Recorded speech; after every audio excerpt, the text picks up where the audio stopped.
खुश आमदीद, एक बार फिर आपकी खिदमत में हाजिर हैं। और वक्फे पर जाने से पहले जब इंट्रो दिया था तो उस वक्त हम 5 न्यूज़ HD पर बराह रास्त नहीं थे, ब्रेकिंग न्यूज़ की वजह से प्ले एंटरटेनमेंट पर बराह रास्त थे।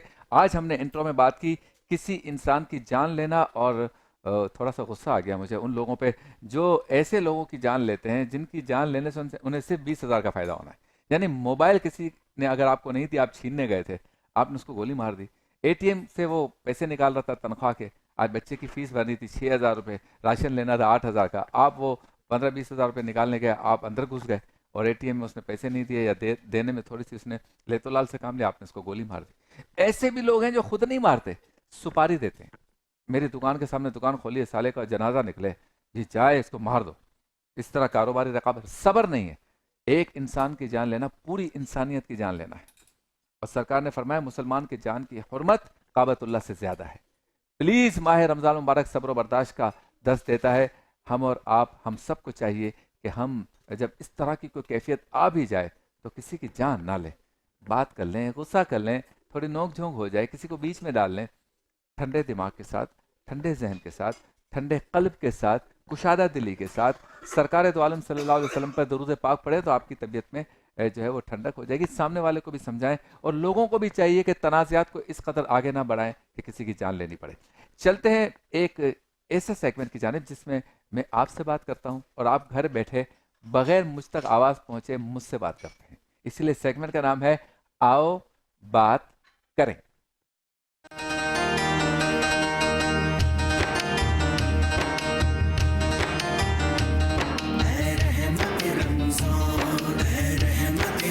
हाँ जी, बहुत ही अहम मौजू है आओ बात करें में। मुआशरे में एक तफरीक हो गई, तुम लिबरल हो और तुम मजहबी हो। इस तफरीक से मुतालिक हम बात करेंगे। क्या तफरीक है?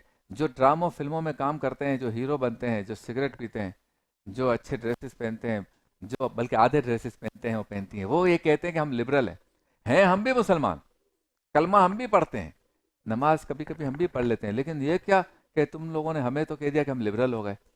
भाई हम भी अच्छे मुसलमान हैं। अच्छा जी। और दूसरा तबका वो है जो कहता है चूंकि मेरा गेटअप बता रहा है कि मैं मौलवी हूँ, नातवा हूँ, आलिम हूँ, खतीब हूँ, इमाम हूँ, मुफ्ती हूँ, स्कॉलर हूँ, तो मैं तुम सबसे बेहतर हूँ। दोनों अपनी अपनी जगह पे गलत हैं और दोनों अपनी अपनी जगह पे सही हैं। सही है कि बात वो सही कर रहे हैं, लेकिन अपने आप को जो है सुपरसीड कहना ये गलत है। और गलत इसलिए है कि किसी को क्या पता कि कौन क्या है।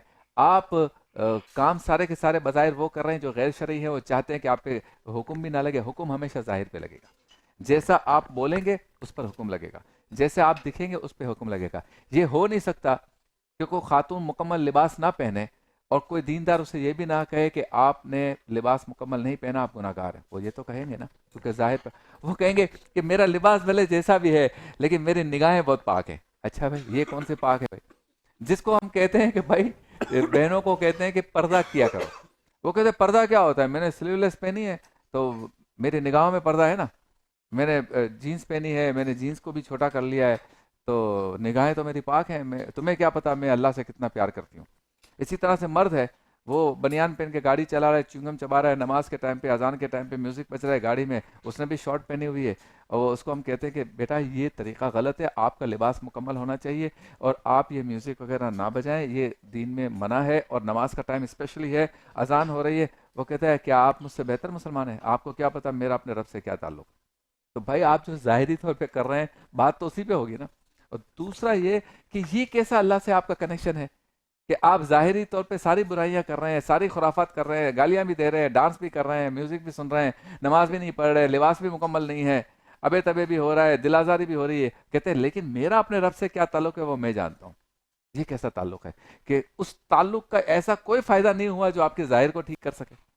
तो लिबरल्स ये कहते हैं कि हम तमाम मज़ाहिब को लेके चलते हैं, हम तमाम अकीदों को लेके चलते हैं, हम तमाम फैशन को लेके चलते हैं, हम सबके अय्याम मनाते हैं, हम जिंदगी के पूरे मज़े लेते हैं। हाँ हैं हम मुसलमान, हम नमाज पढ़े ना पढ़े, रोज़े रखे ना रखें, हम पर तनकीद नहीं करो। और मजहबी लोग क्या कहते हैं जो ज़्यादा सख्त होते हैं, वो ये कहते हैं कि भाई थोड़ी सी भी आपने दीन के मामले पे कोई कॉम्प्रोमाइज़ किया, हमसे दूर रहो, हमसे बात भी ना करो। ऐसे में एक खुशाइन बात यह है कि एक ऐसा पढ़ा लिखा तबका आया जिसने एक ऐसी राह निकाली कि बर्दाश्त, तहम्मुल, नरम मिजाजी के साथ वो दीन की तबलीग कर रहे हैं। और जब उन्होंने दीन की तबलीग का आगाज़ किया तो कुछ लोगों में फ़र्क आना शुरू हो गया। हम जब रमज़ान ट्रांसमिशन की बात करते हैं ना, तो मुझे चूँकि 18 मुसलसल साल हो गए, किसी भी साल कोई गैप नहीं आया। मैं हर साल अल्हम्दुलिल्लाह रमज़ान में स्क्रीन पर नज़र आता हूँ। 18 ईयर्स हो गए। शायद पाकिस्तान में किसी के पास भी ये रिकॉर्ड नहीं होगा। लेकिन जब हम रमज़ान ट्रांसमिशन की बात करते हैं तो मुझे याद है कि आज से 12-13 साल पहले लोग कहते थे भाई आप इतनी सिंपल रमज़ान ट्रांसमिशन करते हैं, कोई ऐसी रमज़ान ट्रांसमिशन करें कि आप ऑडियंस को जो है वो कहें कि भाई मियाँ बीवी इधर आएँ और बीवी जो है वो शोहर को मेकअप करे और मेकअप करने पर जब उसको लड़की बना दे तो आप उसको मोटरसाइकिल इनाम में दे दें। अच्छा भाई और क्या करूँ मैं? कहते और आप ये करें कि लड़कियों से कहें किधर हैं लड़कियां, सीटियां बजाएं, जो सबसे अच्छी सीटी बजाएगा उसको जूसर ब्लेंडर दूंगा। मैंने कहा अच्छा और क्या करूँ मैं? कहते आप रमज़ान ट्रांसमिशन में लें जैसे शेख असद साहब के पास में खड़ा होता हूँ ना, तो चीज़ें पड़ी होती हैं, कोई फ्रूट पड़ा हुआ है तो केला, अमरूद, जो भी है, इवन आम आ जाए तो आप किसी के मुंह पे मल दें, उसको कहे मैं मलता जाऊंगा, तुमने कुछ कहना नहीं, मैं तुम्हें गाड़ी दे दूंगा इनाम में। मैंने कहा अच्छा और क्या करो रमज़ान ट्रांसमिशन? बोला और आप ख़वातीन के बीच में बैठ जाएं, खुद मोटरसाइकिल चलाएं, पीछे किसी की बहन बेटी को बिठाएं, ये करें वो करें, और सारे के सारे जो है वो फौहिश कलिमात अदा करें। मैं कहूँगा, मैं कहता हूँ, मैं हमेशा कहूँगा मेरे से ये नहीं होगा। फिर ये भी कहा जाता है कि आप अपने शो में जो है वो ख़वातीन को बुलाएं, को होस्ट भी रखें, मेहमान भी ख़वातीन हों, अदाकारा भी हों, फलां भी हों, गाने वाली हों। मैं सबका एहतराम करने के लिए तैयार हूँ, लेकिन प्लीज़ हमसे वो काम तो ना कराएं जो दीन की असल असास के ख़िलाफ़ है। इसीलिए रमज़ान ट्रांसमिशन के तक़द्दुस को जब 12-14 साल पहले मुझे लोग कहते थे कि तुम पामाल करो और रेटिंग की तरफ आओ, हम अपने बात पे कायम रहे। आज पूरी दुनिया और पूरा पाकिस्तान ये कहता है कि रमज़ान ट्रांसमिशन हो तो ऐसी हो। अल्हम्दुलिल्लाह हमने रेटिंग भी हासिल की और हमने दिलों में जगह भी हासिल की और हम अल्लाह और उसके रसूल के आगे सुरखरू भी हुए। हमारी ट्रांसमिशन में जो कंटेंट होता है उसमें हम मज़हब और लिबरल की तफरीक नहीं करते, हम बताते हैं जिसका जो काम है, जिसको जो काम करना चाहिए वही करे। अब मिसाल के तौर पर अगर कोई शख्स किसी दीन की जगह पर बैठकर या जहाँ पे दीन की बात होनी है उस जगह पर बैठकर उसको कहा जाए कि तुम प्रोग्राम करो, और 2 हफ्ते पहले उसकी एक फिल्म आई है जिसमें वो स्विमिंग पूल में किसी खातून हीरोइन के साथ नहा रहा है, तो उसकी ज़बान में क्या असर होगा जब वो कहेगा कि सब मिलकर आज अहद करो कि माह रमज़ान मुबारक में हम जो है अल्लाह और उसके रसूल की इताअत करेंगे। भाई 2 हफ्ते पहले आपकी इताअत तो नज़र आ गई थी कि आपने कितनी की है। प्रॉब्लम यह है कि हमारे यहाँ जब दिल की बीमारियों से मुतालिक कोई प्रोग्राम होता है तो डॉक्टर को बिठाया जाता है, और ऐसा ही होना चाहिए। वहाँ बस के कंडक्टर को नहीं बिठाया जाता। इसी तरह से अगर किसी को बताया जाए कि मुझे गाड़ी सिखाओ, गाड़ी कैसे चलानी चाहिए, तो वहाँ पर हम गधा गाड़ी चलाने वाले को नहीं कहेंगे कि तुम स्टीयरिंग पे बैठ के मुझे कार चलाना सिखाओ। मतलब ये कि जिसका जो काम है वही कर सकता है ना। तो ये रमज़ान ट्रांसमिशन या दीन का कोई काम या खिताब करना या खतीब का या नमाज पढ़ना या मिंबर पर बैठकर लोगों को दीन की तालीम देना, ये दीनी लोगों का ही काम है। आप मुसलमान ज़रूर हैं लेकिन ये आपकी फील्ड नहीं है। इसलिए हम आपसे कहते हैं कि जिसकी जो फील्ड है वो करे।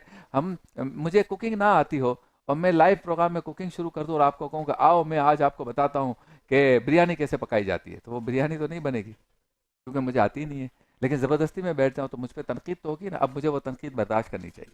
हमारे यहाँ ये है कि मुझ पर तनकीद भी ना करो, मैं सारे उल्टे काम करूँ, और सामने वाला तनकीद करे, सामने वाला बुरा काम करे ना करे, फ़ौरन हम तनकीद कर देते हैं। तो मजहबी होना और लिबरल होना, इसकी तफरीक माशरे में बढ़ती चली जा रही है। टॉक शोज़ में भी दीनदार तबका और दुनियादार तबका आपस में लड़ता रहता है। अगर सारे मुसलमान हैं तो आओ मिलके कोई राह निकालते हैं, और राह ये निकालते हैं कि जिसका जो काम है, जिस काम में जिसको स्पेशलिटी है वही वो काम करे, और कोई किसी के मुसलमान होने पे उंगली ना उठाए तावक्त ये कि ज़ाहिरन उसकी कोई ऐसी हरकत और सकनात ना हो।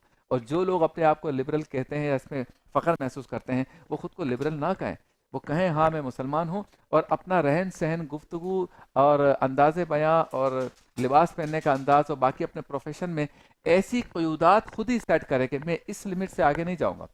अगर आपको कोई डायरेक्टर कहता है कि तुम ड्रामे के अंदर ये वाला सीन करो, तो आप मना भी तो कर सकते हैं, और मना कर भी सकती हैं, खातून भी कह सकती है मैं ये नहीं करूँगा, ये मेरे दीन और मेरी तरबियत के ख़िलाफ़ है। मर्द भी कह सकता है कि मैं ये जुमला अदा नहीं करूँगा, ये मेरे दीन और मेरी तरबियत के ख़िलाफ़ है। अगर हम इस मामले को समझ लें तो इंशाअल्लाह ताला ये तफरीक नहीं होगी। सारे मुसलमान आपस में भाई भाई हैं, और इस नुक्ते को सामने रखते हुए अगर इस्लाह का पहलू निकाला जाए तो बिल्कुल निकल सकता है। मुफ्ती इसाक मदनी साहब क्या कहेंगे सवाल से? बिल्कुल दुरुस्त बात है कि हमारे माशरे में जो तफारीक़ हैं ये इंतहाई एक्सट्रीम पर पहुँच चुकी हैं, हर एक अपनी अपनी जगह पर खड़ा हुआ है। तो बहरहाल ये कि एतदाल का रास्ता निकालना चाहिए और मुकालमे को फ़रोग़ देना चाहिए। यानी एक आपकी राय है, एक मेरी राय है, एक दूसरे की राय का एहतराम करें, बातचीत करें, और फिर उसमें जो मुस्बत चीज़ें हैं, जो पॉजिटिव चीज़ें हैं उनको लीजिए और लेकर के आगे बढ़िए। अगर मुकालमे का अंदाज़ हमारा नहीं होगा, मुबाहिसा हमारा नहीं होगा और सिर्फ झगड़ा होगा, मुजादला होता जाएगा, तो फिर कभी भी ये मसाइल हल नहीं होंगे। हुआ यह है कि जब से ये सोशल मीडिया आया ना, इसने हमें बेबाक कर दिया। यानी अगर कोई बात हो तो हर बंदा अपनी वीडियो बनाकर अपनी राय का इस तरह बबांगे दोहल इजहार कर रहा होता है कि जो क्या कहिए उनको, कि मतलब चीज़ें हमारे सामने आए दिन नज़र आ रही होती हैं। यहाँ तक के मामलात हो गए हैं कि अभी किसी चैनल पर इसी रमज़ान ट्रांसमिशन में शादी की बहस जो है मतलब वो चली है। हाँ। और भाई एक से ज़्यादा शादी करनी चाहिए नहीं करनी चाहिए, क्या कहता है कुरान पाक सूरह निसा में उसके तफसीली अहकामात बयान फरमाए गए हैं कि किन कंडीशन में शादी करनी चाहिए और वो इजाज़त दी गई। हिम्मत रखो, साथ खड़े। अल खिदमत फाउंडेशन पाकिस्तान, हम साथ खड़े हैं। नहीं होगी तुम्हारी अय्याशी, पता नहीं वो इस्लाम की वो तावील व तशरीह बयान की, यहाँ तक के कह दिया कि कोई आम के दरख्त है कि आप जाके आम से जो है मतलब दरख्त से तोड़ना शुरू कर दो। अच्छा। तो मतलब आपका जो शोबा नहीं है, आपकी जो फील्ड नहीं है, आप किसी आलिम को बिठा लेती, आप जो है रिलीजियस स्कॉलर को बिठा के उनसे पूछती कि क्या हमारा जो एक कॉन्सेप्ट है क्या ये दुरुस्त है। सवाल करने के अंदाज में भी तो बात की जा सकती है। तो अपना मसला जो है दूसरे पे इम्पोज कर देना और बात करने के बैठी कि जो हम कहना वो सही है, तो ये कतन जो नामुनासिब है। और मेरी मालूमात के मुताबिक उनकी अपनी 3 तलाक़ें हो चुकी हैं। हाँ। तो अब मसला ये है कि आप एक घर भी ना बसाओ, और अगर कहीं कोई शख्स अगर निकाह सानी की कोई बात कर रहा है या कोई शख्स नहीं भी कर रहा, तो आप उसको इस अंदाज से ताबीर करें कि गोया कि वो गुनाह की तरफ जा रहा है, नाफरमानी की तरफ जा रहा है। तो वही वाली बात है कि दीन के मामलात को ज़रा देखने की ज़रूरत है। इसी तरीके से बाद ये होता है कि उलमा जब गुफ्तगू करते हैं मुख्तलिफ मकातिब फ़िक्र, तो उनकी आरा मुख्तलिफ हो सकती है, मुख्तलिफ होती भी हैं। तो इसको भी उन उलमा को भी चाहिए कि मुकालमा करते हुए, बातचीत करते हुए बैलेंस रखें और एक दूसरे का मामला करें। हमारे यहाँ जो रेटिंग की आपने बातें की हैं, उनमें एक ये रेटिंग भी आ गई है कि ऐसे मौज़ूआत को रमज़ान ट्रांसमिशन का हिस्सा बनाया जाए जहाँ पे लड़ाई झगड़ा हो, बहसबाजी हो, और उस झगड़े में रेटिंग निकल के ऊपर आए। लेकिन लोगों पे तासुर क्या जाता है, यार ये दीनदार लोग आपस में लड़ते रहते हैं आपस में, हालांकि बहुत सारी चीजें कॉमन होती हैं। तो यूं इस वजह से मुकालमे को फरोग देना चाहिए और बहस मुबाहिसे से इज्तिनाब करना चाहिए।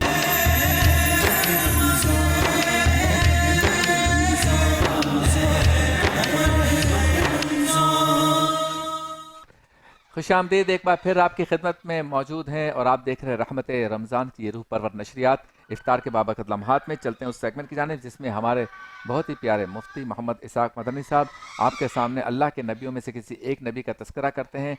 गुजरे हुए कल में हज़रत नूह अलैहिस्सलाम का इन्होंने तस्करा किया।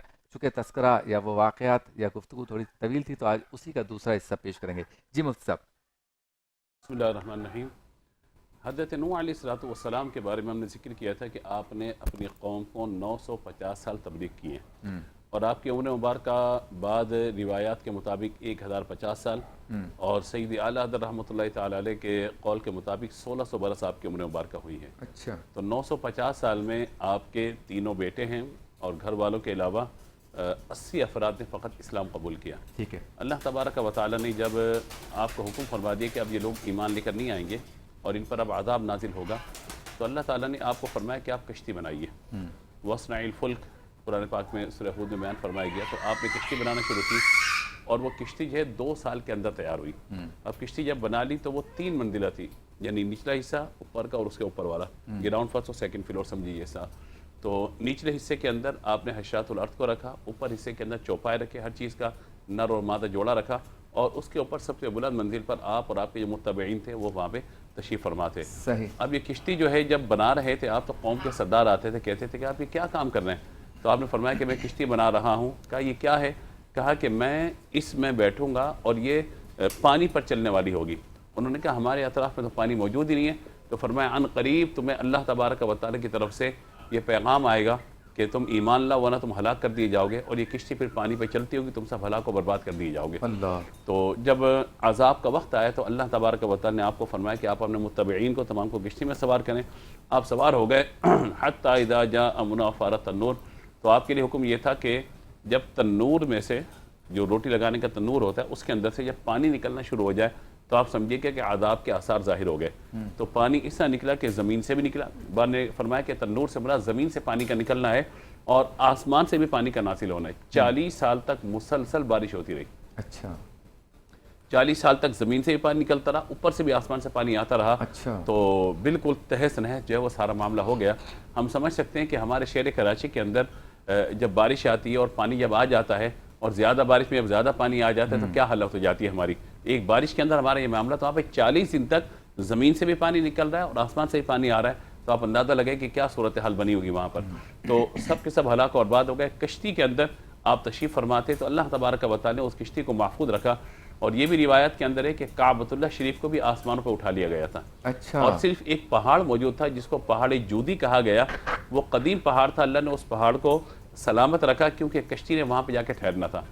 10 रजब को आप सवार हुए कश्ती के अंदर, और 10 मुहर्रम को 6 महीने के बाद वो कश्ती चलती रही यहाँ तक कि जूदी पहाड़ पर जाकर ठहरी। और उसके बाद अल्लाह तबारक व तआला ने ज़मीन को बिल्कुल खुश्क फरमा दिया, और फिर ज़मीन पर आपने एक बस्ती बनाई और उसमें आपके जो लोग थे वो आबाद हुए, और अल्लाह तबारक व तआला ने फिर आपकी नस्ल को जारी रखा। तो ये वाक़या हमें बताते हैं, मैंने इख्तिसारन बिल्कुल खुलासतन आपके सामने जिक्र किया ताकि एक पैगाम के तौर पे बात पहुंच जाए कि बाद औक़ात आसमान से आने वाला पानी या ज़मीन से निकलने वाला पानी ज़रूरी कि रहमत ही हो, बाद औक़ात अल्लाह का अज़ाब भी होता है। तो ये हमें देखना चाहिए, गौर करना चाहिए। इंशाअल्लाह जब आइंदा हम कौम लूत के, कौम आद के और कौम सालेह का जिक्र करेंगे, कौम समूद का जिक्र करेंगे, तो इंशाअल्लाह उन चीज़ों को हम जिक्र करेंगे कि बाद औक़ात एक बंदे की नाफरमानी पूरी कौम पर अल्लाह के अज़ाब के नाज़िल होने का सबब बन जाती है। तो ये चीज़ें हमें बताती हैं जो कुरान पाक के वाक़यात हैं। और यहाँ इस सूरह मुबारक हज़रत नूह अलैहिस्सलाम के ज़िक्र में जो हमने बातें डिस्कस की, उनमें ये बात बड़ी अहमियत की हामिल है कि अल्लाह तबारक व तआला ईमान वालों को बहरहाल नजात अता फरमाता है और बचा लेता है। दूसरा ये है कि आपने हर जोड़ा रखा, यानी नर व मादा का जोड़ा रखा, और उसी से फिर अल्लाह तबारक व तआला ने आगे चीज़ों को जो है रवाना फरमाया कि अगर तुम्हें किसी मूजी जानवर, ख़ास तौर पर सांप और बिच्छू का डर हो, तो तुम यूँ कहो सलामुन अला नूहिन फिल आलमीन। कि अल्लाह तबारक व तआला ने हज़रत नूह अलैहिस्सलाम पर जो सलाम को नाजिल फरमाया, तो ये मुआहिदा था उन मूसी जानवरों का नूह अलैहिस्सलाम से कि वो किसको तकलीफ नहीं पहुँचाएंगे। तो ये अल्लाह ताला ने कायनात के निज़ाम को चलाना था और सिलसिले को चलना था आगे। तो ये हज़रत नूह अलैहिस्सलाम का जिक्र खैर हमने करने की सआदत हासिल की। कुरान की 10 सूरतों में आपका जिक्र है, लेकिन हमने कोशिश की कि कल और आज का मिला के 10 मिनट के अंदर उस सारी गुफ्तगू को समेट कर खुलासतन जो है लोगों के सामने पेश कर सकें। अल्लाह ताला हम सबको अमल की तौफीक। बहुत खूब मुफ्ती साहब, बहुत खूब। इंशाल्लाह कल एक और अल्लाह के नबी का तज़किरा करेंगे। चलते हैं उस सेगमेंट की जानिब जिसमें हमारे साथ होते हैं हमारे हेल्थ एक्सपर्ट हम्माद अहमद शाह, और रोज़ाना वो हमें बताते हैं बीमारियों से बचने के लिए दवाइयों की ज़रूरत नहीं है, एहतियात की ज़रूरत है। इसीलिए सेगमेंट का नाम है एहतियात लाजिम है।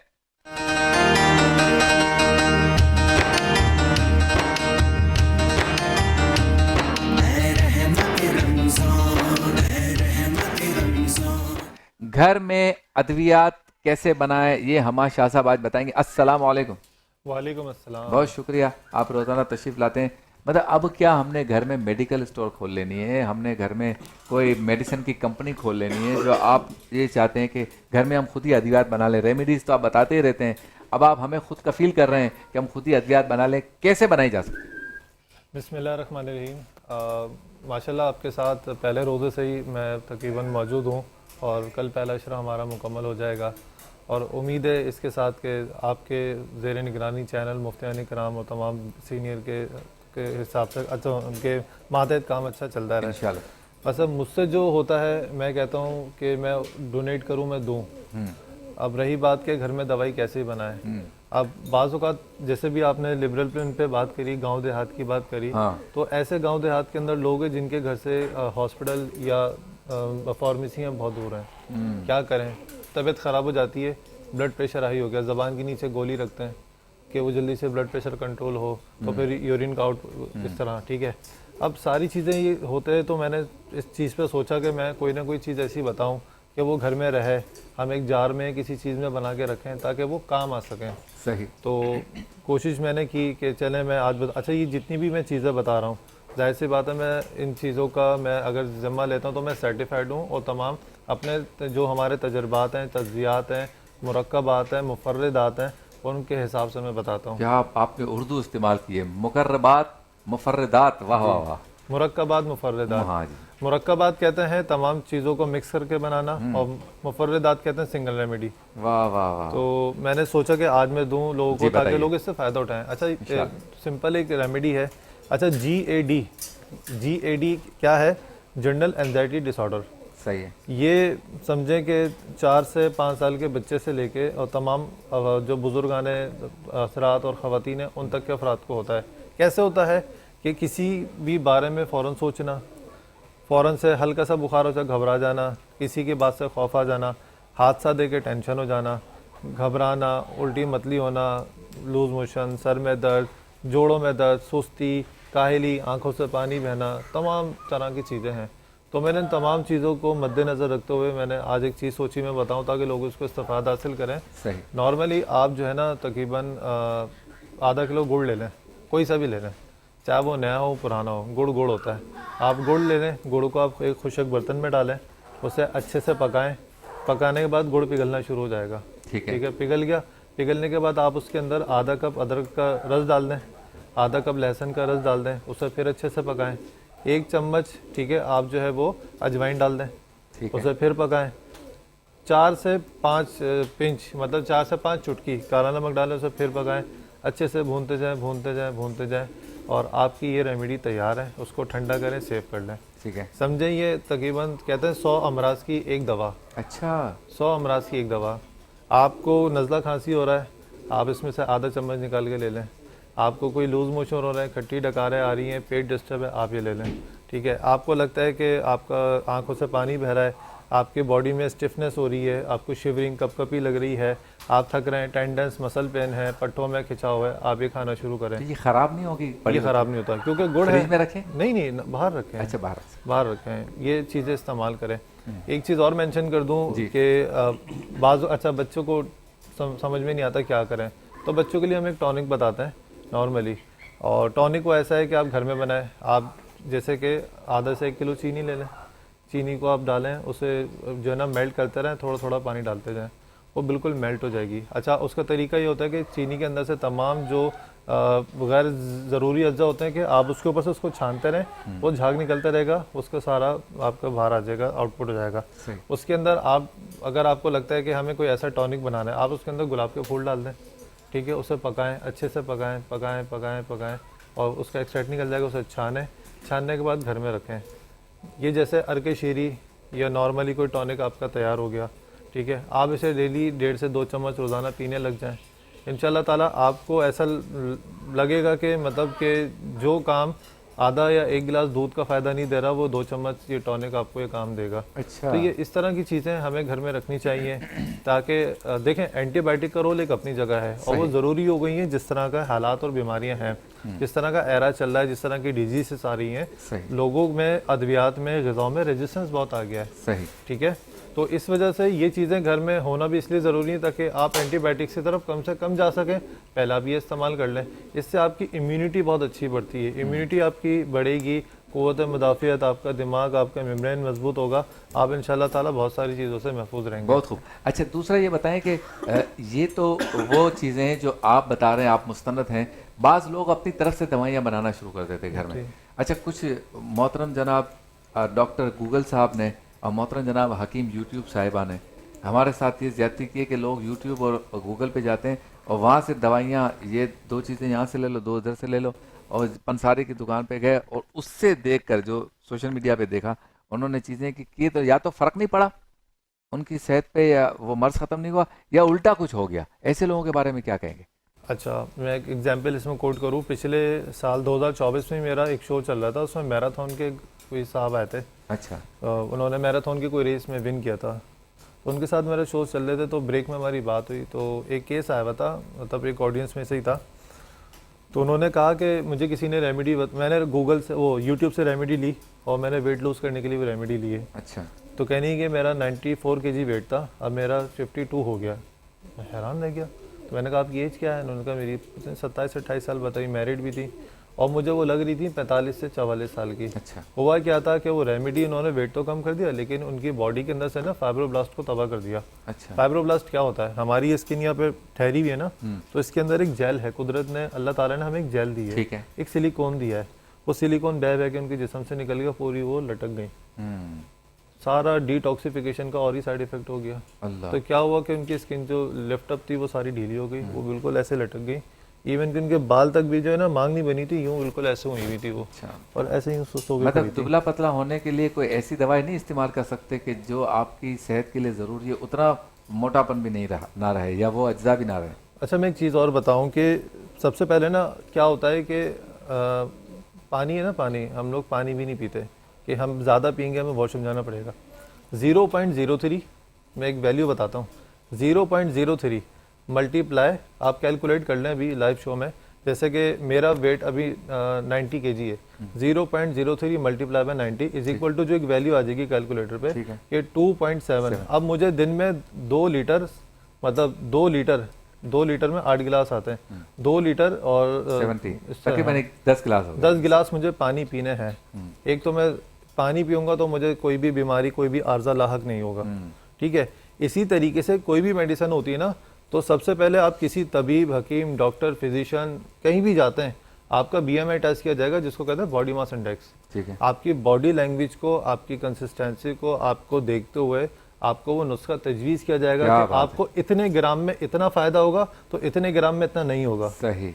तो यानी उसके डोज को भी आपके जिस्मात और आपके वजन के हिसाब से बिल्कुल।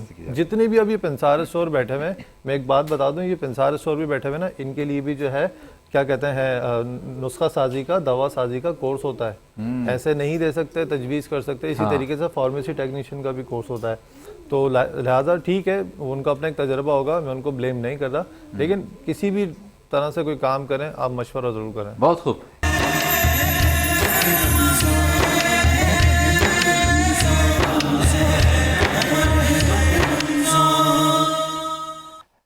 वेलकम बैक, खुश आमदीद एक बार फिर आपकी खिदमत में हाजिर हैं रहमत रमज़ान नशरियात के साथ, जो आप देख रहे हैं 5 न्यूज़ HD से और प्ले एंटरटेनमेंट HD से बराह रास्त इफ्तार के बाबत लम्हात में चलते हैं उस सेगमेंट की जानिब जिसमें हमारे साथ खल्क़ खुदा की खिदमत करने वाली कोई NGO, कोई मेहमान हमारे साथ होते हैं जो पाकिस्तान की खिदमत कर रहे हैं, पाकिस्तान के लोगों से प्यार करते हैं, मोहब्बत करते हैं, उनका ख्याल रखते हैं। और हम चाहते हैं कि इस सेगमेंट के ज़रिए हम जहाँ उनसे मालूम करें कि वो किस तरह से खल्क़ खुदा की खिदमत कर रहे हैं, तो साथ साथ हम उनसे ये भी जानने की कोशिश करें कि मैं आप हम सब उनके किस तरह से काम आ सकते हैं।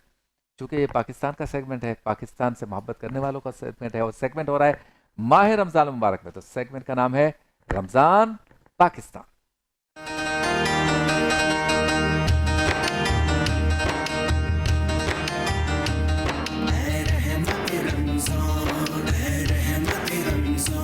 मौजूद है हमारे साथ पेशेंट वेलफेयर एसोसिएशन PWA के 2 रिप्रेजेंटेटिव, दोनों नौजवान हैं और इनसे मेरी कमोबेश हर साल मुलाकात होती है। इनका काम बहुत अच्छा और मेहनत भी कर रहे हैं, चाहते हैं कि इनकी मेहनत के ज़रिए, इनकी मशक्क़त के ज़रिए, इनका वक्त देना, इसके ज़रिए कोई अल्लाह के बंदों की खिदमत हो जाए, गरीबों का भला हो जाए, कोई मरीज़ों की खिदमत हो जाए। और ये ज़्यादातर इनका मरकज़ जो है वो सिविल हॉस्पिटल है और दिन रात ये नौजवान लगे रहते हैं, ख़ुद भी पढ़ते हैं, पढ़ाते भी हैं, समझते हैं, समझाते हैं, सीखते हैं, सिखाते हैं। और हम सब के लिए मिसाल राह है, बेखुसूस नौजवानों के लिए, कि किस तरह से आपने ज़िंदगी में बाकी कामों के साथ साथ ये काम भी करना है। मौजूद है हमारे साथ नौजवान मोहम्मद हसन आसिफ। अस्सलाम वालेकुम। वालेकुम अस्सलाम। बहुत शुक्रिया, आप तशरीफ़ लाए बेटा। और इनके साथ हैं मासफा अनवर। बहुत शुक्रिया, आप भी तशरीफ़ लाए, आपको भी अस्सलाम वालेकुम। अच्छा, सबसे पहले तो ये कि आसिफ मोहम्मद हसन, आप ये बताएं कि आपने कब से ज्वाइन किया पेशेंट वेलफेयर, और जब आपने ज्वाइन किया तो आपने क्या देखा, ये किस तरह से काम कर रहे हैं और इस वक्त तक क्या काम हो रहा है? जी, तो मैंने अपने फर्स्ट ईयर में ज्वाइन किया था, मैं अपने फाइनल ईयर में आ चुका हूँ। तो 4 साल पहले। क्या पढ़ रहे हैं आप? MBBS कर रहा हूँ, MBBS स्टूडेंट हूँ डॉ मेडिकल कॉलेज के। अच्छा। तो मैंने अपने फर्स्ट ईयर में ज्वाइन किया, तो हमारे पास उस टाइम से लेकर अब तक हमारी 2 सर्विसेज हैं। ठीक है। ब्लड ट्रांसफ्यूजन सर्विसेज की और थैलेसीमिया सर्विसेज की। ठीक है। ब्लड ट्रांसफ्यूजन सर्विसेज के अंदर हमारा वॉलंटरी ब्लड बैंक है, जो कि पाकिस्तान का largest single outlet blood bank है। अच्छा। रोज़ाना की बुनियाद पर 150 से ज़ायद स्क्रीन ब्लड प्रोडक्ट्स डिस्पैच किए जाते हैं। उसके अलावा थैलेसीमिया सर्विसेज के बारे में बताऊं तो उसके अंदर हमारा थैलेसीमिया डे केयर सेंटर आता है। वहाँ पे हमारे पास 200 रजिस्टर्ड थैलेसीमिया के मरीज़ हैं, जिनको हर 15 से 20 दिन बाद जो blood transfusion, iron chelation therapy, supporting medications और जो डिफरेंट टेस्ट होते हैं वो सब कुछ completely free of cost provide किए जा रहे हैं। और ये हमारी दोनों सर्विसेज कंसल्टेंट हीमाटोलॉजिस्ट, ट्रेन डॉक्टर्स और ट्रेन स्टाफ की ज़रिए निगरानी हम ये फराम कर रहे हैं अल्हम्दुलिल्लाह कम्प्लीटली फ्री ऑफ कॉस्ट। वैसे भी सिविल हॉस्पिटल में तो बहुत रश होता है, लोगों को बहुत ज़रूरत होती है, तो आपकी तो ये खून की जो सर्विसेज हैं ब्लड की, वो सिविल हॉस्पिटल के लिए काफ़ी हो जाती होंगी? जी बिल्कुल, सिविल हॉस्पिटल में हमारा बेसिक जो हमारी पॉपुलेशन है जिसको हम केटर करते हैं वो सिविल हॉस्पिटल ही है। बट थ्रू आउट कराची हमारे पास रिक्वेस्ट आती हैं PWA पे, और हम सारी रिक्वेस्ट को अल्हम्दुलिल्लाह केटर करते हैं जिनको हम कर सकते हैं। इसके लिए क्या करते हैं, कैंप्स वगैरह लगाते हैं? बिल्कुल, हम अपना ब्लड स्टॉक मेंटेन करने के लिए through out the year different जगहों पे ब्लड कैंप्स अरेंज करते हैं। कॉर्पोरेट्स में, कम्युनिटीज़ में आउटरीचेस करते हैं, लोगों को बताते हैं ब्लड डोनेशन अवेयरनेस के हवाले से। डिफरेंट कॉलेजेस में, स्कूल्स के अंदर हम ये ब्लड कैंप्स अरेंज करते हैं और उसके अलावा अवेयरनेस के लिए भी काम करते हैं इसकी। ठीक है, मासफा आप बताएं कब आपने ज्वाइन किया है PWA? मैंने अपने फर्स्ट ईयर में ज्वाइन किया था, अब मैं थर्ड ईयर में आ गई, तो मेरे लिए इट वुड बी 2 साल।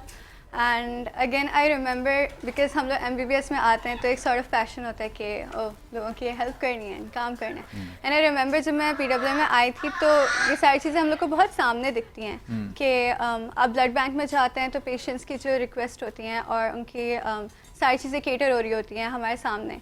और जब आप हमारे थैलेसीमिया डे केयर सेंटर जाते हैं तो सारी ब्लड ट्रांसफ्यूजन्स और उनकी मैनेजमेंट एंड पेशेंट से इंटरेक्शन, ये सारी चीज़ें बहुत डायरेक्ट इम्पैक्ट करती हैं। तो आई थिंक इस वजह से भी बहुत मेरे ऊपर भी इम्पैक्ट आया था कि oh this is what I want to do.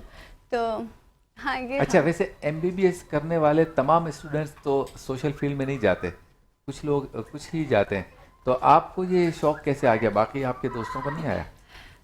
It really depends. I think सबसे बड़ा मेजर फैक्टर जो आ जाता है वो पैशन और एक एहसास का आ जाता है। जैसे मैंने बताया जब मैं जाके डायरेक्ट देखा तो आप देखते हैं कि आपके दिन की थोड़ी सी मेहनत से कितना डायरेक्ट इम्पैक्ट आता है। लोगों की सिर्फ ज़िंदगी का एक छोटा सा हिस्सा है लेकिन उनकी पूरी जानें बच रही होती हैं। तो अगेन वही चीज़ है जिसकी वजह से मैं PWA में रही और अभी तक अब हमारे लिए दिन में थोड़ा सा हिस्सा निकालना और काम करना इतनी बड़ी मुश्किल बात नहीं लगती। ठीक है, थैलेसीमिया के बच्चों के बारे में ज़रा बताएं हमारे नाजरीन को, कितनी मुश्किल से गुजर रहे होते हैं इनके वालिदैन, बच्चा कितना सफ़र कर रहा होता है और PWA इस सिलसिले में क्या काम कर रहा है? जी बिल्कुल, थैलेसीमिया की जो बीमारी है वो असल में एक खून की बीमारी है जो पेरेंट्स से उनके बच्चों में ट्रांसफ़र होती है। अब जो थैलेसीमिया का एक पेशेंट होता है ज़्यादातर वो बच्चे होते हैं, उनके बॉडी जो है वो उस हिसाब से खून नहीं बना सकती, तो उनको हर 15-20 दिन बाद या हर कुछ हफ्तों में खून चढ़ाने की ज़रूरत होती है, ब्लड ट्रांसफ्यूजन की ज़रूरत होती है।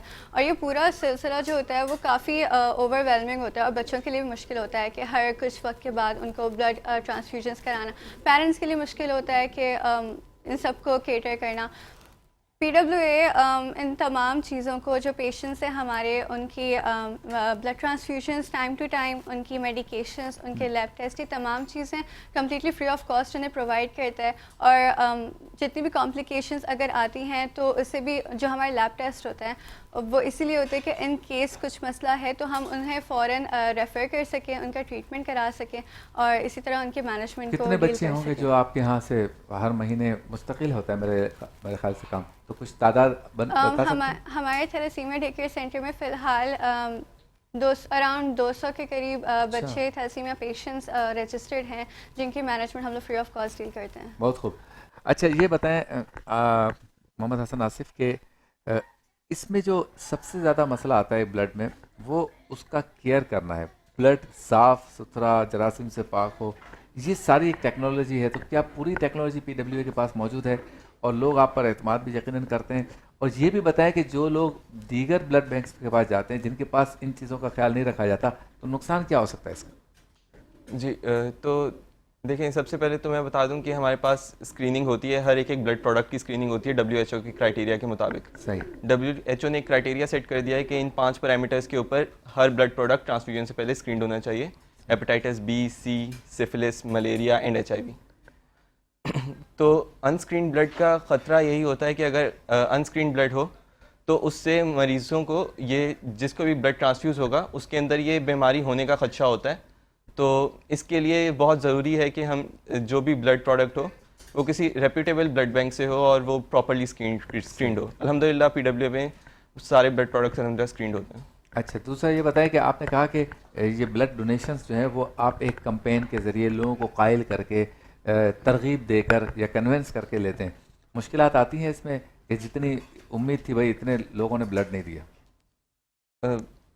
जी, इसके अंदर थोड़ा सा ये चीज़ है कि हमारे पास पाकिस्तान के अंदर वॉलंटरी ब्लड डोनेशंस का रुझान बहुत कम है। वॉलंटरी ब्लड डोनेशंस नहीं तो हमारे पास जब भी कोई डोनर आता है तो हमारे पास कुछ 10% के अराउंड वॉलंटरी ब्लड डोनेशंस का रुझान है, बाकी सारी की सारी डोनेशन एक्सचेंज बेसिस पर होती हैं। अच्छा, तो मैंने अपना ब्लड दे दिया, जो मेरा है वो आपने रख लिया और मुझे जिस ग्रुप की ज़रूरत है वो आपने मुझे बिल्कुल ठीक।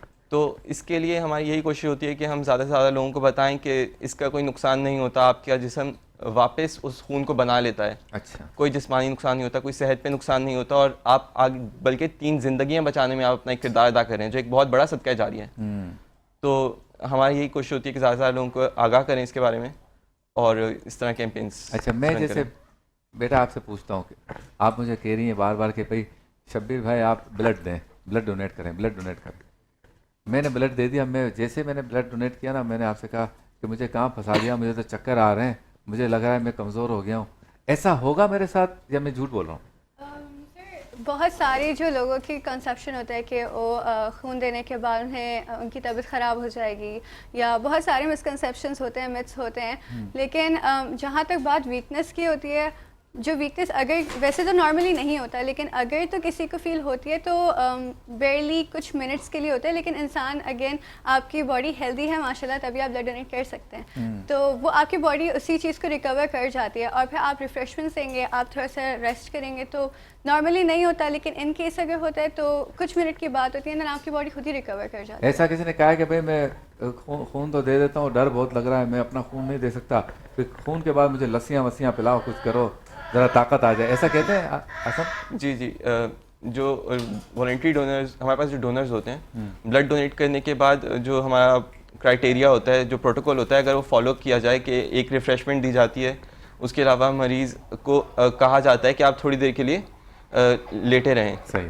तो जो एक प्रोटोकॉल होता है, तो उसके बाद हमारे पास कुछ नहीं होता, उसके अंदर हमारे पास कोई चक्कर नहीं आते, कोई कमज़ोरी नहीं होती, बिल्कुल इस तरह की कोई चीज़ ये नहीं होती। कन्फर्म है ये खून दोबारा बन जाता है? जी बन जाता है। जी। कितने दिनों में बन जाता है? देखें, आप जब ब्लड डोनेट करते हैं तो उसके अराउंड 3 महीने 56 डेज़ के बाद आपकी बॉडी रिकवर करती रहती है, तो उस टाइम पीरियड के बाद फिर आप दोबारा से ब्लड डोनेट कर सकते हैं। ठीक है, तो ये कन्फ्यूजन ख़त्म हो गया कि अगर कोई ब्लड डोनेट करना चाहता है और उसको ये कन्फ्यूजन है कि ये ब्लड डोनेट करने के बाद मेरा खून जो निकल गया वापस नहीं आएगा, या मैं गिर जाऊंगा, या चक्कर आ जाएंगे, या कमज़ोरी हो जाएगी, तो ये दोनों हमारे बच्चों ने बता दिया कि ऐसा कुछ भी नहीं है। रमज़ान मुबारक में एक नेकी का सवाब कई गुना ज़्यादा है।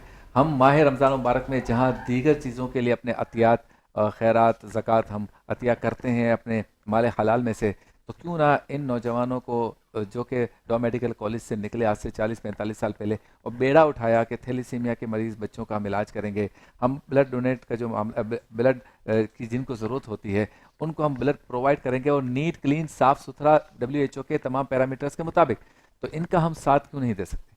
हम कुछ ना कुछ इसमें डोनेट करें ताकि ये भी हिम्मत में आए, इस काम को मज़ीद चला सकें। सारा साल इनकी एक्टिविटीज़ मैं भी देखता रहता हूँ, उनके मैसेजेस भी आते हैं माशाल्लाह। और जो कराची में रहते हैं, सिविल हॉस्पिटल, डॉ मेडिकल कॉलेज और उसके अतराफ़ वाले तो बहुत ज़्यादा, और जिनका उस इलाके या इन हॉस्पिटल्स तक रसाई है, उनका पूरे कराची में बिलउमूम हम देखते हैं कि जहाँ से भी इनको कोई ब्लड की ज़रूरत के लिए आती है, कंप्लेन या दरख्वास्त आती है, तो ये नौजवान उसको पूरा करते हैं। तो ज़रूर अपने ये अकाउंट नंबर्स आपकी टेलीविज़न स्क्रीन पर हैं, इसमें आप अतियात जमा कराएं। आप भी अपील कर सकते हैं, कैमरा आपके सामने है, और एक अपील आप भी कर सकती हैं। जी, मेरी तमाम व्यूअर्स से यही दरख्वास्त है कि रमज़ान के इस रहमतों और बरकतों वाले महीने में जहाँ हर एक नेकी का अजर कई गुना बढ़ जाता है, आप अपने ज़कात और अतियात देते हुए इन थैलेसीमिया के मरीज़ों और उन हज़ारों मरीज़ों को जहन में रखें जो पेशेंट्स वेलफेयर एसोसिएशन पर डिपेंड करते हैं। पेशेंट्स वेलफेयर एसोसिएशन ऐसे अनगिनत मरीज़ों और इन थैलेसीमिया के मरीज़ों को बिल्कुल मुफ्त इलाज फराम कर रहा है, और ये सब कुछ सिर्फ़ और सिर्फ आपके एहसास से मुमकिन है। वाह। आप आगे बढ़िए, अपनी ज़कात और अतियात पेशेंट्स वेलफेयर को एसोसिएशन को दीजिए। आपका दिया गया हर एक रुपया किसी के लिए ज़िंदगी का सहारा बन सकता है। बहुत शुक्रिया। जी बेटा, आप जितने भी लोग हमें देख रहे हैं और सुन रहे हैं, मेरी बस एक ही अपील है, एक ही रिक्वेस्ट है कि नॉर्मली जब हम जान बचाने के अमल की बात करते हैं तो हम उसे डॉक्टर से एसोशिएट करते हैं, लेकिन हम सबको जान बचाने के लिए डॉक्टर होना ज़रूरी नहीं है। आप अपने अतियात और सदक़ात के ज़रिए PWA के थ्रू लाखों लोगों की जान बचाने में हमारी मदद कर सकते हैं। हम जितने 46 ईयर्स से कामयाबी के साथ अपनी सर्विसेज फ्री ऑफ कॉस्ट लोगों को प्रोवाइड करते आ रहे हैं, ये सब आप ही के सपोर्ट और आप ही के डोनेशन ज़कात के थ्रू पॉसिबल रहा है। तो अगेन हम यही आपसे दरख्वास्त करते हैं कि आप आगे आएँ और हमारा साथ दें। हमारे अकाउंट नंबर्स, अकाउंट डिटेल्स हमारी वेबसाइट पर भी मौजूद हैं। आप अपने ज़कात और डोनेशंस PWA को दें और हमारे विजन में, हमारे मिशन में हमारे साथ दें। बहुत शुक्रिया मोहम्मद हसन आसिफ, आपका आप तशरीफ़ लाए, और मासरा अनवर साहिबा आपका शुक्रिया, आप तशरीफ़ लाए। मुझे खाकिसार को ये सादत मिली कि आपके इस नेक काम में मैंने चंद जुमले कह दिए। अल्लाह ताला आपको मज़ीद हिम्मत, ताकत और तौफ़ीक़ अता फरमाए, हम सबको भी कि हम ऐसे इदारों का साथ दें।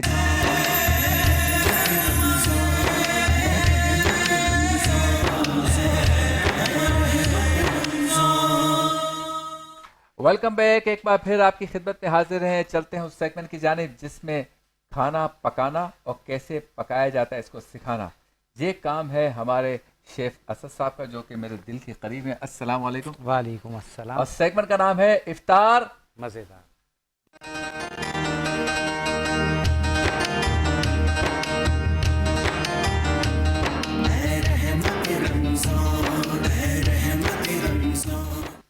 आप सोच रहे होंगे ये मेरे हाथ में क्या ले लिया, क्या कहते हैं असद भाई? ये है स्पाइडर स्पून। अच्छा, स्पाइडर तो उसको कहते हैं मकड़ी को।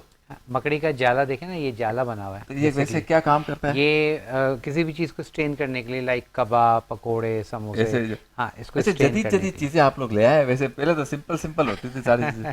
बिल्कुल। अब जैसे जैसे ज़माना तरक्की कर रहा है, मॉडर्न चीज़ें मॉडर्न हो रही हैं, शॉर्ट हो रही हैं, उसी तरह टूल्स जो हैं वो भी डिफरेंट आने शुरू हो गए हैं और चेंज नाम भी नहीं पता हम लोगों को, ऐसी ऐसी चीजें। देखें, अगर इसको आप यूँ इसको गौर से देखें ना, तो ये देखें मकड़ी का जाला है। बिल्कुल ऐसा ही। तो इसलिए इसको स्पाइडर। अच्छा, ये है स्पाइडर। और आज बनने जा रहा है बारबेक्यू चिकन स्लाइडर। और साथ ही बनेगा उसकी सैलेड यानी कोलेस्ट्रॉल। जरा बताइए। बिल्कुल जी, आज जो स्लाइडर हम बना रहे हैं, बेसिकली स्लाइडर जो है वो बर्गर की एक फॉर्म है। बर्गर ही है बेसिकली, लेकिन ये कि बस उसका नाम थोड़ा सा चेंज हो गया है और उसका स्टाइल थोड़ा सा चेंज हो गया है। अच्छा, अब ये जो आज हम स्लाइडर बना रहे हैं, इसको हम बना रहे हैं पोटैटो बन में। ठीक है, पोटैटो बन ये इस वक्त मेरे पास यहाँ मौजूद हैं। इंशाल्लाह बन किसी एपिसोड में मैं पाव आपको बनाना सिखाऊंगा, जिसमें हम पाव भाजी बनाएंगे। सही। तो हम पाव इंशाल्लाह यहाँ सिखाएंगे, लेकिन इस वक्त मेरे पास यहाँ पोटैटो बन्स हैं। उसके साथ हम यूज़ करेंगे इसमें चिकन का ब्रेस्ट पीस है। इसको हम कीमा, अभी हम चॉपर में कीमा करेंगे और इसको इसके जो स्पाइसेस हैं वो सारी चीज़ें हम इसमें यूज़ करेंगे, जिसमें हम यूज़ करेंगे नमक, पिसी हुई काली मिर्च का इस्तेमाल होगा, बारबेक्यू सॉस का इस्तेमाल होगा। उसके साथ हमने यूज़ करना है मोज़रेला के अलावा हम यूज़ करेंगे आज चेडर चीज़। ठीक है, चेडर चीज़ के साथ प्याज, आइसबर्ग मेरे पास यहाँ मौजूद है, और उसके साथ सैग का यहाँ पर मेरे पास मस्टर्ड सॉस मौजूद है, ये हम यूज़ करेंगे। और हल्का सा चिकन पाउडर का इस्तेमाल करेंगे अपने जो हम इसका कबाब बना रहे हैं उसमें। वाह। तो स्टार्ट करते हैं। सबसे पहले जो है हम एक नाइफ़ ले लेते हैं और चिकन को हमने क्या करना है, स्लाइस करके इसको हम में डालेंगे, चॉपर में। और साथ ही हमें प्याज चाहिए, तो प्याज मैं हाफ़ ले लेता हूँ, इट्स इनफ। और अगर आप कह लें कि स्लाइडर में आप प्याज नहीं भी डालना चाहें तो आप ओमिट कर सकते हैं, लेकिन रेसिपी में ये शामिल है तो आप इसको ज़रूर डालिएगा। इससे क्या होता है कि आपके इसका फ्लेवर है बहुत अच्छा आ जाता है। ये डिश वैसे हमारे पाकिस्तान की है कहीं और की है? नहीं, ये बेसिकली जो है अमेरिकन है। ठीक है, वहाँ पे क्योंकि फ़ास्ट फूड जितना भी है, जो शुरुआत होती है या उसमें जिद्दत जो आती है वो सारी USA से, UK से, वो वहाँ से ज़्यादातर है। जैसे पिज़्ज़ा है, पिज़्ज़ा इटालियन है, तो इस तरह से ये जो है पिज़्ज़ा भी हो गया, चिकन टिक्का पिज़्ज़ा, वो अब हमारे जो मॉडिफाई हमने करते उसको, हाँ बिल्कुल इसी तरह जैसे हमारे अपने फ्लेवर्स जो हमने उसमें ऐड कर लिए हैं। मलाई टिक्का आ गया है, सीख कबाब, अफगानी, बल्कि पाकिस्तान का तो चाइनीज़ भी चेंज हो गया है। बिल्कुल ऐसे ही। असल में चाइनीज़ की हमारे यहाँ एक शुरू से एक जो हमने सीखा, बताया गया, वो ये कि चाइनीज़ जो है वो बहुत फीका खाना होता है और थोड़ा मीठा होता है। हाँ। लेकिन जबकि चाइनीज़ जो है वो स्पाइसी, बहुत स्पाइसी खाना भी है। हाँ। आप इतना स्पाइसी कि आप नहीं खा सकते। अच्छा। जी हाँ, उनका एक सॉस है सेजुआन सॉस, और सेजुआन सॉस जो है उसका वो खासा उनका मिर्ची वाला सॉस है। अच्छा। वो बहुत सारे उनके बारबेक्यू जो स्टाइल उनकी चीज़ें बनती हैं उसमें वो यूज़ होता है। और वैसे ही जब चाइनीज़ खाते हैं और चाइना या चाइनीज़ रेस्टोरेंट में जाते हैं जी, तो हम चाइना हो जाते हैं। अच्छा। ऐसा हमें दिल चाहता है हम भी चाँपू करना अच्छा, शुरू आप कर दें। देखें ना, चाइनीज़ जितने भी यहाँ आते हैं तो वो बिरयानी तो खाते ही खाते हैं, उनको बिरयानी पसंद आती है, लेकिन उसके अलावा बारबेक्यू उनको बहुत पसंद आता है। अच्छा। क्योंकि स्पाइसी, तो स्पाइसी चीज़ें उनको ज़्यादा अट्रैक्ट। चिकन के टुकड़े हो रहे हैं। चिकन को हमने बोनलेस चिकन लिया है, ब्रेस्ट पीस, और उसको हमने छोटे छोटे से इसको मैंने पीसेस कर लिए हैं। और अब यहाँ पर NX का मेरे पास मौजूद है चॉपर। NX का शुक्रिया। बिल्कुल। और NX के चॉपर में हम डाल देंगे ये चिकन के साथ ही हम इसमें ऐड करेंगे प्याज, और प्याज के साथ बाकी की सारी चीज़ें इसमें ऐड करेंगे। चलें, तो ये हमने SAC सेक का शुक्रिया, हमारे लिए अपनी प्रोडक्ट्स भेजते हैं, ये भी सेक कर दे। बिल्कुल, ये देख मस्टर्ड पेस्ट जो है ये मस्टर्ड। भी सैक का है। बिल्कुल इसी तरह से बाकी प्रोडक्ट्स भी हैं और एनएक्स का शुक्रिया, जैसे ये होम अप्लायंसेस हमारे लिए भेजते हैं, साथ ही ग्लैम एंड गैस का शुक्रिया, ये पूरा सिस्टम उनका लगा हुआ है, और क्लासिक जो हमारे लिए बेहतरीन बर्तन भेजते हैं। बिल्कुल। अच्छा जी, अब इसमें मैं डाल रहा हूँ हल्का सा सॉल्ट, ठीक है, नमक डाल दिया, उसके साथ पिसी हुई काली मिर्च का इस्तेमाल कर देंगे, ये हमने डाल दिया है, और उसके बाद हमने इसमें डालना है मस्टर्ड पेस्ट। तो ये हमने मस्टर्ड पेस्ट शामिल कर दिया। अब ये कितनी कितनी मिकदार में डाला है, इसके लिए आप स्क्रीन पर गाहे बगाहे आप लोगों के लिए कार्ड आ रहा होता है, वो आप देख लीजिएगा, ठीक है। और अब मैं इसमें डालूंगा चिकन पाउडर। चिकन पाउडर जो दाल में भी डाल दिया जाए तो चिकन की चिकन का बिल्कुल जायका आपको फ्लेवर मिलेगा और बहुत ही ज़बरदस्त प्रोडक्ट है, तो ये हमने इसमें ऐड कर दिया है। अच्छा, ये आपको पता है बेसिकली ये शुरू हुआ था निम्बुल बदल जिसको कहना चाहिए, अजीनोमोटो हम लोग यूज़ करते थे, तो अजीनोमोटो में जब बैन लगा तो उसके बाद फिर कंपनीज ने वर्क किया और ये प्रोडक्ट हमारे लिए उन्होंने इंट्रोड्यूस कराया। अच्छा जी, अब इसमें हमने सारी चीज़ें डाल के और इसको हम चॉप करेंगे, और एनएक्स के चॉपर और एनएक्स की जितनी भी प्रोडक्ट्स हैं बहुत ज़बरदस्त हैंडी हैं।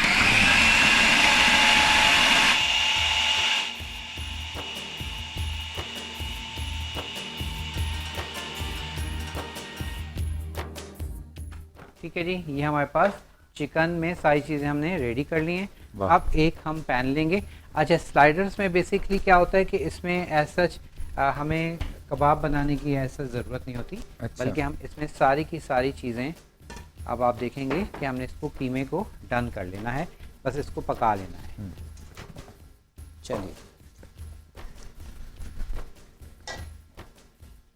ग्लैम गैस का हॉब ऑन करते हैं और उसके बाद ही अब पैन ले लिया है। पैन में हमने बहुत ही लाइट सा आप कह लेंगे ऑयल डालना है, जस्ट हल्का सा, और उसके बाद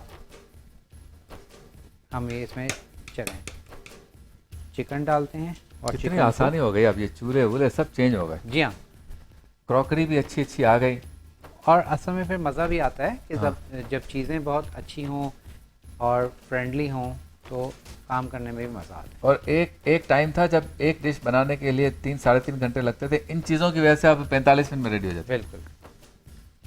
अच्छा, उसमें उसका ये है कि अगर आपने थोड़ा सा अपने टाइमिंग आपने अगर अपनी रखी हुई है, मेंटेन रखी हुई है, तो वो फिर आपका और सारा काम बहुत जल्दी। और वो सारे शौहर जो कि अपनी बीवियों के तानों से परेशान है खाने के मामले पे, और ये ताना मीठा मीठा होता है, मुझे भी घर जाना है, तो मैं इसलिए यही कहूँगा कि जब वो कहते हैं ना, बेगम साहिबा कहती हैं आपको क्या पता हम खाने पकाते हैं इतनी देर लगती है, आपको पता चले जब आपको पकाना हो तो इतनी चीज़ें लेनी पड़ती हैं सबका। जब शेफ असद के पास आए, इन्होंने 40 मिनट में 2 डिशें बनाई, अल्लाह अल्लाह खैर से रहा, तो हमें पता चले सुबह से जो हम कवालियाँ सुन रहे थे और शाम तक वो नोहे में तब्दील हो गई हैं। और तो फिर अब मैंने इसमें डाल दिया थोड़ा सा सेसमी सीड ऑयल, यानी कि तिल का तेल मैंने इसमें ऐड किया है। तिल का तेल, इससे क्या होता है कि इसका जो फ्लेवर है काफ़ी स्ट्रॉन्ग हो जाता है और बहुत मज़े का हो जाता है। लेकिन बहुत सारे लोगों को तिल का तेल नहीं पसंद होता, तो आप इसमें नॉर्मल ऑयल अपनी पसंद का डाल सकते हैं। बस इसको हमने, क्योंकि चिकन का कीमा है आपको पता है भाप में ये फटाफट से गल जाता है और डन हो जाता है, तो बस इसको हमने जस्ट इस तरह से रेडी करना है। उसके बाद फिर हम इसको बन में फिल करेंगे और सॉस डाल के इसको सर्व करेंगे। अब तक तो ये हुआ है कि ब्रेस्ट पीस जो है चिकन बोनलेस का उन्होंने लिया अपने असद भाई ने, और प्याज को कटिंग की, चिकन के पीसेस को कटिंग की, इन सबको डाल दिया एनएक्स के चॉपर में, और फिर इसमें आपने 3 चीज़ें मेरे ख्याल में डाली हैं, नमक, काली मिर्च और ये मस्टर्ड। वो तो नहीं डाला ना अभी? जवाब आपका बिल्कुल दुरुस्त हुआ, मेरे लिए वाटर कूलर इनाम।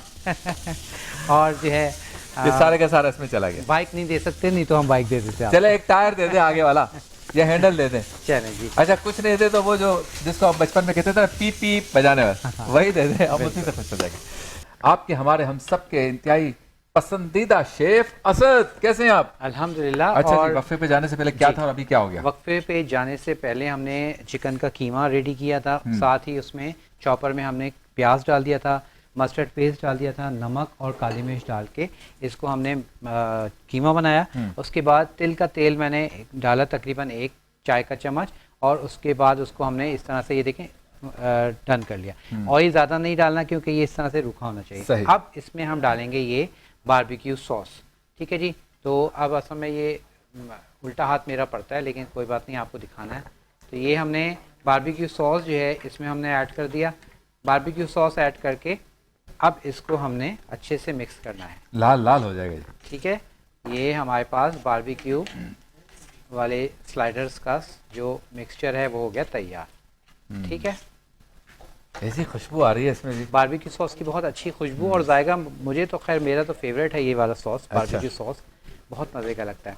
अच्छा, अब हमने क्या करना है, यहाँ पर आते हैं और स्लाइडर्स को मैंने कट कर लिया था, जो हमारे बंद थे इनको हमने कट किया हुआ है, ठीक है। ये देखिए इस तरह से हमने बंद कर लिया, इसको कट कर लिया, और एक मैंने रोक लिया था कि इसको आपके सामने कट करके दिखा देंगे, ठीक है। सिंपल आपने इसको कट किया, और अब हमने क्या करना है, नीचे वाला हिस्सा इसी में रहने दिया, नीचे वाला हिस्सा हमने अभी रखा, और इसके ऊपर हम ये अपनी सॉस डालेंगे, ठीक है। इस तरह से जो हमारी सॉस है, ये कीमा है, इनको हम स्लाइडर्स के ऊपर डाल देंगे। ये ब्रेड बड़ी भी हो सकती है? बिल्कुल, इसको बड़े बन में ही बना सकते हैं, लेकिन अमूमन ये स्लाइडर्स जो है छोटे बन में बनाए बेसिकली इसकी जो रेसिपी है उसके लिए छोटा बन, लेकिन कोई हार्ड एंड फास्ट रूल नहीं है, आप बड़ा चाहें तो बड़ा, जैसे हम बन कबाब वाले बन लेते हैं। छोटा तो मेरे जैसे कमजोर के लिए है ना, अगर कोई मुस्तदा का खाना है तो उसके लिए तो आजकल तो वो कहते हैं बर्गर की होता है भाई, हाँ इतना सा छोटा सा, लेकिन ये है कि ये काफ़ी रिच होता है, हैवी होता है। हाँ, हैवी होता है, आपने काफ़ी कीमा नहीं बनाया हुआ है। अच्छा, अब इसके बाद इस पर हमने ये चीज़ के स्लाइस रखने हैं। वाह वाह वाह वाह, इसकी भी क्या बात होती है, ठीक है। और इसको हमने क्या करना है, इसको हम कट कर लेंगे, ठीक है, और इस तरह से फैला। बच्चे तो खुश हो जाएंगे देखकर, बिल्कुल, बन भी है, चीज़ भी है। और ये अगर आप जैसे अगर आप चीज़ लवर हैं तो आप इसमें, आपकी चॉइस है, मैंने इसमें चेडर चीज़ रख रहा हूँ, आप इसमें मोज़रेला चीज़ भी रख सकते हैं, पिज़्ज़ा चीज़ भी रख सकते हैं। अब वो आप पे डिपेंड करता है कि जो आपको चीज़ पसंद है उस हिसाब से आप इसमें रख लेंगे, ठीक है। उसके बाद फिर इसको हमने क्या करना है, सिर्फ और सिर्फ थोड़ी सी देर के लिए हमने इसको ओवन में, माइक्रोवेव में गर्म करेंगे, ताकि हमारी जो चीज़ है वो अच्छे से मेल्ट हो जाएगी और स्लाइडर्स हमारे पास तैयार हो जाएंगे। तो सिंपल और आप कह लें कि शॉर्ट रेसिपी है।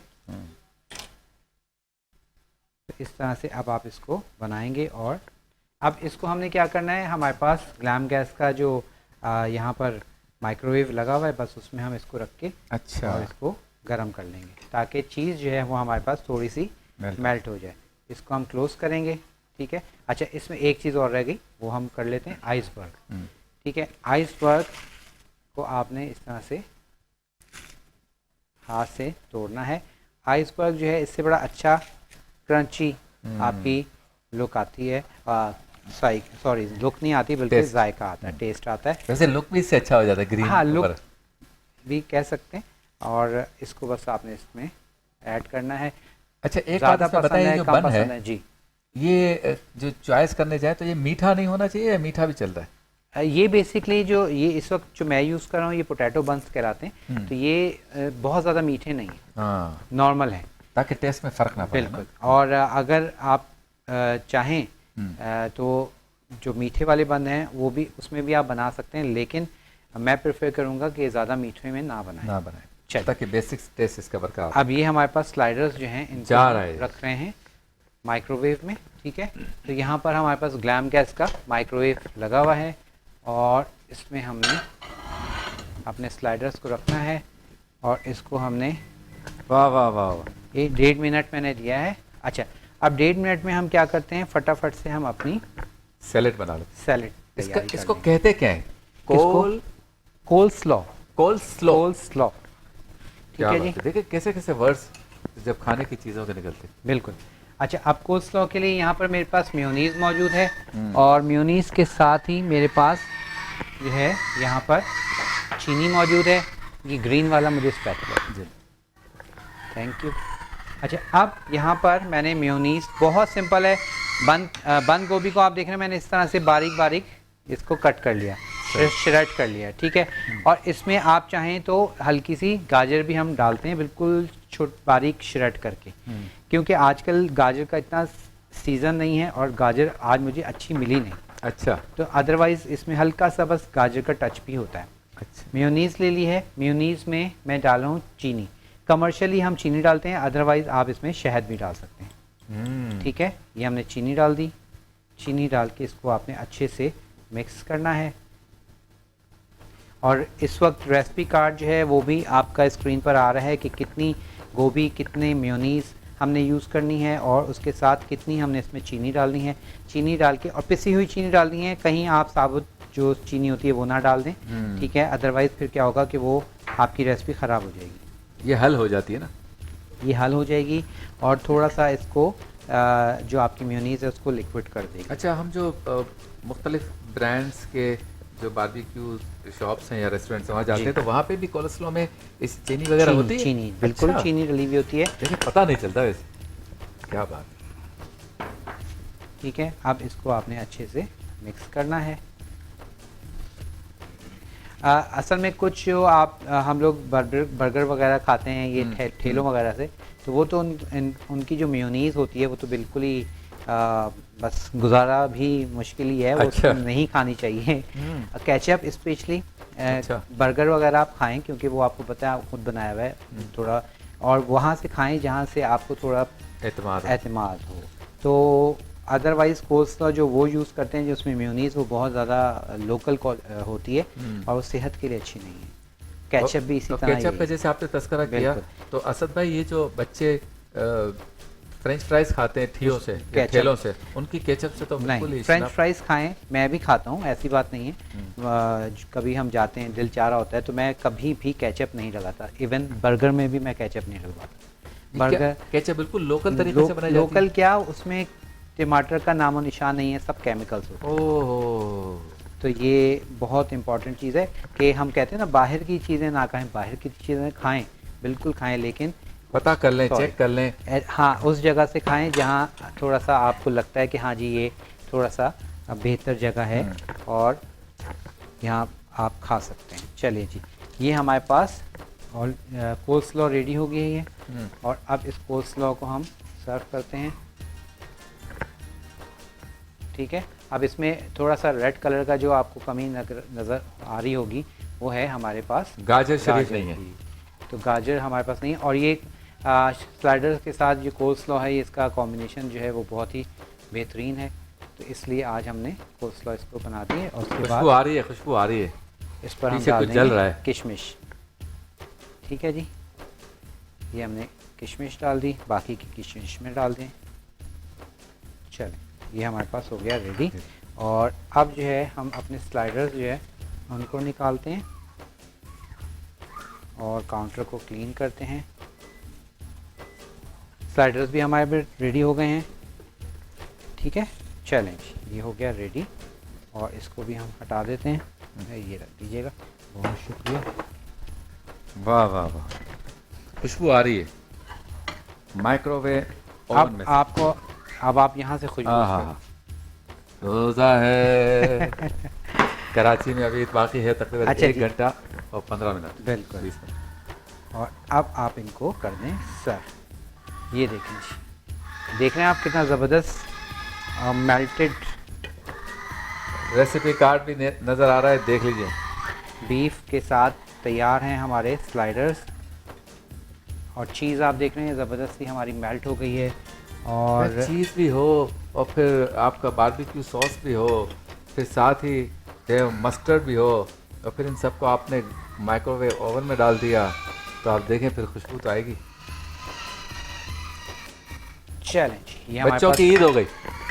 स्लाइडर्स भी आ गए हैं, कोल्स्लॉ भी आ गई है और यहाँ पर हमारे रमज़ान की हाँ, लालटेन भी आ गई है जल वाह के। वाह वाह, प्रेजेंटेशन का तो कमाल है। और असद इसको भाई पे थोड़ा तो ख़त्म है प्रेजेंटेशन। चलें जी, तो अल्हम्दुलिल्लाह आज की रेसिपी हो गई है कंप्लीट। अब आपने इसको ट्राई करना है। अच्छा, यहाँ पर मैं कुछ लोगों का नाम लेना चाहूँगा जो प्रोग्राम को पसंद कर रहे हैं, जिन्होंने हमें फेसबुक पे किया, जो हमारी बहुत ही रेगुलर व्यूवर हैं फरजाना शाकिर, उनका बहुत शुक्रिया। आपने ट्रांसमिशन पसंद कर रहे हैं और उसके साथ साथ बहुत सारी आपने रेसिपीज ट्राई कर ली हैं। Thank you so much. मेरी कोशिश है कि किस दिन मैं आपको मोबाइल पे दिखाऊंगा जिन लोगों ने चीज़ें बना के हमें पोस्ट की हैं पिक्चर्स, वो हम आपके साथ ज़रूर शेयर करेंगे। तो इसी नोट के साथ अब आपसे इजाज़त चाहेंगे, तो इंशाल्लाह ताला कल आपसे होगी मुलाकात और इसी तरह से एक नई रेसिपी, नए जोश, नए जज्बे के साथ।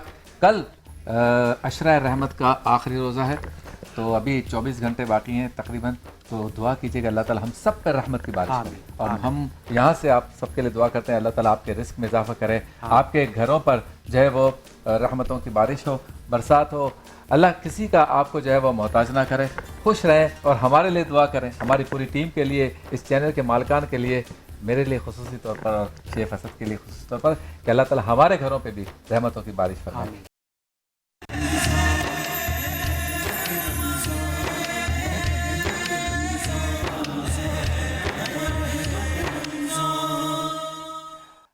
खुश आमदीद, एक बार फिर आपकी खिदमत में हाजिर है और आप देख रहे हैं रूह परवर नशरियात इफ्तार के बाबरकत लम्हात में, जिसका नाम है रहमत रमज़ान। 5 न्यूज़ HD और प्ले एंटरटेनमेंट HD से बराह रास्त चलते हैं उस सेगमेंट की जानिब जिसमें उलमाए कराम हमारे साथ होते हैं, इल्म की गुफ्तगू होती है, सीखने सिखाने की गुफ्तगू होती है।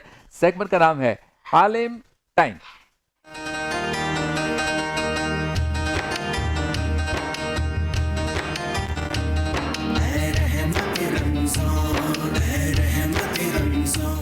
आलिम टाइम में आज हमारा मौजू है बहुत ही खूबसूरत, और वो है दुआओं का महीना। इस पर गुफ्तगू करेंगे आपके हमारे हम सब के पसंदीदा मुफ्ती गुलाम दस्तगीर साहब। अस्सलाम वालेकुम मुफ्ती साहब। बहुत शुक्रिया आप तशरीफ़ लाए। और इनके साथ मौजूद है, रोज़ाना हमारे साथ होते हैं डॉक्टर जवाद हैदर हाशमी साहब। आपको भी अस्सलाम वालेकुम। दुआओं का महीना आज का हमारा मौजू है, लेकिन आप तमाम देखने वालों के लिए आज बहुत ही अच्छी खबर है। वो खबर यह है कि सवाब भी पाइए और इनाम भी पाइए। वो किस तरह से कि आप देख रहे हैं हमारी ये नशरियात, तो अपने घर में या जहाँ से भी आप ये ट्रांसमिशन देख रहे हैं, आपने उसका स्क्रीनशॉट लेना है, जिससे हमें पता चले आप हमारी नशरियात देख रहे हैं। और ये पेशकश है इफ्तार और सहर दोनों नशरियात के लिए। जब आप स्क्रीनशॉट बना लें तो आप इन नंबर्स पे भेजेंगे 0316 11 33 123। स्क्रीन पे चल रहा है, इस पर आप ये स्क्रीनशॉट भेजेंगे। जब आप स्क्रीनशॉट भेजेंगे तो इस पर आप कुरंदाजी के ज़रिए जीत सकते हैं उम्रे के टिकट्स और बेश बहा कीमती इनामात बजरिए कुरंदाजी। और जब कुरंदाजी में आपका नाम निकल आएगा, फिर आप देखें उम्रे पे भी जाएंगे और इनामात भी मिलेंगे। तो शनाख्ती कार्ड की कॉपी आप भेजेंगे हमें मशरिक सेंटर, 1st फ्लोर, गुलशन इकबाल, कराची के पते पर। तो अभी टेलीविज़न जब आपने ऑन किया हुआ है तो स्क्रीनशॉट भेज दें, नंबर आपकी स्क्रीन पर है। चलते हैं आलिम टाइम की तरफ। अच्छा मुफ्ती गुलाम दस्तगीर साहब, आपकी तरफ चलता हूँ। बहुत ही अहम मौजू है दुआओं का महीना, और रूह परवर भी है, और मन भी चाहता है कि हम इस पर गुफ्तगू करते रहे, क्योंकि जब दुआ की कबूलियत की बात आती है तो इंसान को लगता है मैं इतनी दुआएं कर रहा हूँ तो वो कब कबूल होंगी, ये एक ख्याल आता है। हालांकि आप हज़रात बताते रहते हैं कि कोई भी दुआ रायगा नहीं जाती, फिर महीना ही दुआओं का हो तो फिर क्या बात है। तो सबसे पहले तो दुआ का माना मफ़हूम बताइए क्या है। बिस्मिल्लाहिर्रहमानिर्रहीम, इहदिनस सिरातल मुस्तकीम, सदक़ल्लाहुल अज़ीम। बहुत शुक्रिया। और आज जो रात आने वाली है बड़ी मुबारक बाबरकत रात है। वाह वाह। सईदा खदीजतुल कुबरा रज़ियल्लाहु तआला अन्हा। सुभान अल्लाह, सुभान। और जहाँ ये रात आएगी वहीं आज पहले अशरे की आखिरी रात भी होगी अल्लाह, क्योंकि कल के बाद फिर ये अशरा चेंज हो जाएगा। सही।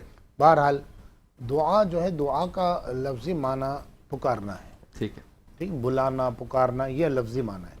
और लुगत के अतबार से ये है कि किसी के सामने आजिज़ी और इनकिसारी से मांगा जाए, उसको पुकारा जाए। तो दुआ का जो तसव्वुर और तख़य्युल शरीयत मुतहर ने बयान किया है, दुआ का जो तसव्वुर, जो कॉन्सेप्ट दिया है, उसमें सबसे पहली चीज़ जो है वो यकीन कामिल है। वाह। ठीक है क़िबला, मेरी आपकी, हमारे वादे, हमारी बातें आगे पीछे हो सकते हैं, हम इंसान हैं, कमी की ज़्यादती भी हो सकती है। ऐसा भी हो सकता है कि हम कोई बात कहें और वो पूरी ना कर पाएँ। हमने 5 साल पहले हमारा नज़रिया कुछ और था, 5 साल बाद बदल जाता है, लेकिन आगे पीछे हो जाता है। लेकिन रब्बुल आलमीन वो है कि ला तब्दील लिकलिमातिल्लाह, अल्लाह की बातें बदलती नहीं है। सही। जो उसने कह दिया वो पत्थर पर लकीर कच्ची हो सकती है, उस परवरदिगार आलम की बात उससे ज़्यादा पुख्ता है। वाह। तो रब्बुल आलमीन ने खुद वादा किया कुरान पाक में, वक़ाल रब्बुकुम उदऊनी अस्तजिब लकुम, कि तुम मुझसे मांगो, मेरा वादा है, मांगना तुम्हारा काम है, वाह, मैं तुम्हारी दुआओं को कबूल करूँगा। बहुत। अब सवाल पैदा ये होता है कि आजकल हम देखते हैं कि आज बदकिस्मती से मैं इसके आगे रहूँगा, उसके आगे रहूँगा, उसको बोलूँगा, लेकिन आज हमने अल्लाह से मांगना छोड़ दिया है। अल्लाह। आप कहेंगे नहीं नहीं ऐसा तो नहीं है, लोग दुआएं मांगते हैं, लेकिन मसला क्या है, दुआ तो हम मांगते हैं लेकिन दुआ गाफिल दिल के साथ मांगते हैं। सरकार दो आलम अलैहिस्सलाम तिरमिज़ी शरीफ की हदीस पाक है, हुजूर अलैहिस्सलाम ने फरमाया अल्लाह गाफिल दिल की दुआ को कबूल नहीं करता। क्या मतलब? मतलब ये कि इंसान दुआ मांग रहा है, अल्फाज जो ज़बान से अदा हो रहे हैं, दिल उससे गाफिल है, जहन कहीं और भटका हुआ उसका अल्लाह है। वो इन्हिमाक के साथ जी अल्लामा इकबाल ने कहा ना, जो बात दिल से निकलती है, हालांकि कहती ज़बान है, लेकिन अल्लामा इकबाल मुफक्किर इस्लाम शायर मशरिक कह रहे हैं कि जो बात दिल से निकलती है असर रखती है, वाह, पर नहीं ताकत परवाज मगर रखती। वाह, तो वाह। अल्लाह की बारगाह में सबसे पहली चीज़ ये कि आज बदकिस्मती ये कि हमने अल्लाह से मांगना छोड़ दिया है।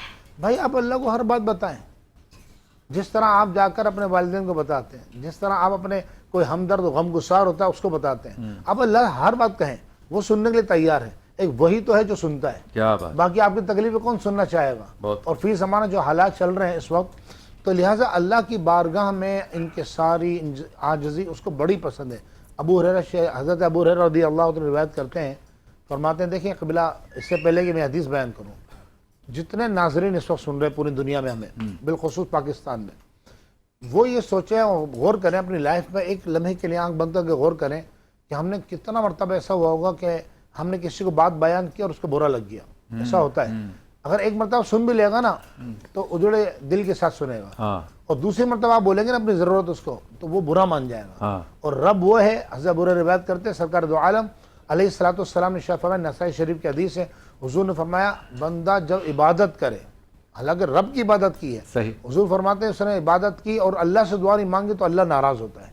और फरिश्तों से फरमाता है क्या इसको कोई और रब मिल गया है जिससे जाके मांगेगा। तो अल्लाह ताला को पसंद है कि उसका बंदा उसके सामने हाथ फैलाए, उसके सामने गिड़गिड़ाए। और कुरान फरमाता है अम्मा युजीबुल मुत्तर इज़ा दआहु फयक्शिफु सुआ। कुरान फरमाता है जरा बताओ तो सही क्या क्या होता है कि जब तुम मुश्किल में आ जाते हो, इस्तिरार की हालत में आ जाते हो, फिर तुम रब को पुकारते हो। इज़ा दआहु, जब तुम उसको पुकारते हो, वयक्शिफु सुआ, वो तुम्हारी बुराइयों को, तुम्हारी परेशानी को तुमसे दूर कर देता है। तो ये दुआओं का महीना है, अल्लाह से मांगिए। इफ्तार के लम्हात, लोग बोलते हैं यार वो कोई लम्हा बताओ जब दुआ कबूल होती है। भाई रमज़ान की तो हर साथ दुआ कबूल है। आप इफ्तार के लम्हात में दुआ करें, आप सहरी के लम्हात में दुआ करें, आप जब तरावी अदा करते हैं तरावी के लम्हात में दुआ कबूल होती हैं। तो ये रमज़ान दुआओं का महीना है। अल्लाह पाक हमें गिड़गिड़ा कर आजिज़ी के साथ दुआएं करने की तौफीक अता। क्या बात है। अच्छा डॉक्टर साहब, आदाब क्या बयान किए गए? कुछ तो इशारतन मुफ्ती साहब ने बता दिया, माना मफहूम के साथ मुकम्मल आदाब बताइए कि दुआ करने के आदाब क्या हैं। बिस्मिल्लाहिर्रहमानिर्रहीम। देखें, दुआ के जो आदाब हैं, जब तक उन आदाब का ख्याल नहीं रखा जाएगा उस वक्त तक हमारी दुआएं हो सकता है कि बारगाह इलाही में मुस्तजाब ना हों। आमतौर पर हम दुआएं मांगते हैं लेकिन दुआओं में उन आदाब का ख्याल नहीं रखते। दुआओं के आदाब में जो बयान किया गया है उसका खुलासा तकरीबन मैं आपके सामने अगर पेश कर लूँ तो उसमें यह है कि सबसे पहले तो उसके नाम से ही शुरू कर लें, बिस्मिल्लाहिर्रहमानिर्रहीम। ये तकरीबन मुख्तलिफ रिवायात के अंदर ही मौजूद है कि बिस्मिल्लाह के तिलावत के साथ आप अल्लाह रब्बुल इज़्ज़त की बारगाह में दुआ मांगें। और दूसरा ये कि जब आप उससे मांगें तो आप पूरे यकीन के साथ मांगें, पूरे यकीन के साथ मांगें कि आप जो उसके सामने पेश कर रहे हैं वो सुन रहा है और आपकी दुआ का जो है वो जवाब देगा। ठीक है, क्योंकि इसका वादा खुद उसी ने फरमाया, यानी हर सूरत में कबूल होगी। दुआ की कबूलियत का आपको जो है आपको उम्मीद होनी चाहिए, यकीन होना चाहिए। ये कैसे हो सकता है कि हम अल्लाह रब्बुल इज़्ज़त से दुआ भी करें और दिल में ये ख्याल भी हो कि पता नहीं अल्लाह ताला मेरी दुआ कबूल भी करेगा या नहीं करेगा। यानी हम किसी अपने जैसे किसी बंदे के सामने हाथ थोड़ी फैला रहे हैं, हम तो अल्लाह रब्बुल इज़्ज़त की बारगाह में हाथ फैला रहे हैं, वो हमारी दुआएं जो मुस्तजाब फरमाएगा। अच्छा, आदाब में एक और इंतहाई अहम चीज़ वो ये है कि जब आप दुआ मांगे तो दुआ के आगाज़ में भी और इसी तरह दुआ के अख्ताम में भी आप मोहम्मद और आले मोहम्मद के ऊपर दुरूद भेजें। हुज़ूर अकरम सल्लल्लाहु अलैहि वसल्लम की ज़ात ग्रामी के ऊपर और आपके आले अथार के ऊपर जो है अगर दुरूद भेजेंगे और दुरूद के साथ अगर आप दुआ करेंगे तो आपकी दुआओं की कबूलियत के चांसेस ज़्यादा बढ़ जाएंगे। क्योंकि बाज़ रिवायात के अंदर ये है कि खुद दुरूद भी दुआ है ना, असल में दुरूद भी दुआ है। ये वो दुआ है कि जिसे अल्लाह रब्बुल इज़्ज़त मुस्तरद नहीं फरमाता, रद्द नहीं फरमाता। क्या बात। तो इन दो दुआओं के दरमियान जो हमारी दुआएं होंगी उसे भी अल्लाह ताला जो है रद्द नहीं फरमाएगा। तो ये एक इंतहाई हम। और तीसरी बात वह है कि इंसान अपने गुनाहों की जानिब मुतवज्जह रहे। ठीक है, क्योंकि बाज़ दफ़ा हमारे जो गुनाह होते हैं ना वो बारगाह इलाही में हमारी दुआओं की कबूलियत में रुकावट बन जाते हैं। जैसे मौलाए कायनात हज़रत अली अलैहिस्सलाम ने जो एक दुआ तालीम दी है हमें, दुआए कुमेल के नाम से काफ़ी मशहूर है। आमतौर पर वो हर शब जुमा को हमारे यहाँ तिलावत होती है, बहुत सारे लोग जानते हैं। जो नहीं जानते वो कम अज़ कम आजकल नेट के ऊपर सर्च कर लें तो दुआए कुमेल आपके सामने आ जाएगी।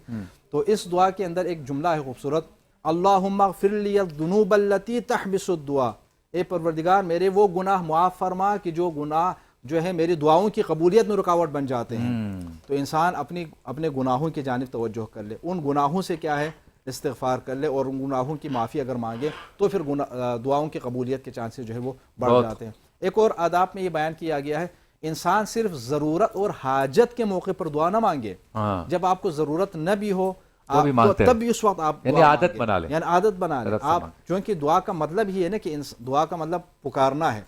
दुआ असल में बंदे और अपने रब के दरमियान एक ताल्लुक है। वाह वाह वाह। यानी इस तरह का ताल्लुक है कि जब हम दुआ मांगते हैं तो गोया कि इस चीज़ को तस्लीम कर रहे होते हैं कि हम मोहताज हैं और वो गनी है। वाह।